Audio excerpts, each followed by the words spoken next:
এয়া বিহুৰ দিনা ৰাতিপুৱা তিনিজনী একদম ওলাই আহিছোঁ আমাৰ ঘৰৰ পিছফালে। এতিয়া আমি চবকে চাই আছো মানে ন চবৰে ঘৰে ঘৰে মানে আমি খুৱাই মেলি আহিছোঁ আৰু ঘৰত। তাৰপিছত চবৰে মেজি চাইছোঁ, বিহু উইচ কৰিছোঁ, তাৰপিছত এনেকৈ আহি আছোঁ আমি।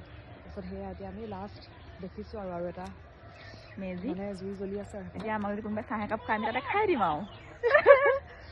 একদম আজি আকৌ ৰ'দটো সোনকালে ওলাইছে, ভাল লাগিছে মানে অলপ গৰমৰ হেৰি এটা আহিছে আৰু একদম ঠাণ্ডাটো নাইকিয়া হৈছে। মানে কালি মেজি জুইয়ে চব মানে ঠাণ্ডা কমালে আৰু ন? কমালে বহুত কমিলে। কৈ দিয়া আকৌ সকলোকে হেপী বিহু কৈ দিয়া। সকলোকে ভোগালী বিহুৰ বহুত বহুত শুভেচ্ছা জনালোঁ। সকলোৰে মংগল হওক, মানে ভাল হওক জীৱনটো, সুখময় হওক, মংগলময় হওক। আমি ত্ৰিমূৰ্তি ওলাইছোঁ অকণমান ফুৰি আহোঁগৈ আৰু। ফুৰি আহোঁ মানে আমাৰ পিছফালে ঘৰৰ ভাড়াঘৰ সেয়া বেক চাইডে দেখাই দিয়া আকৌ জুই ইয়াৰ পৰা একদম আমি দেখিছোঁ আৰু।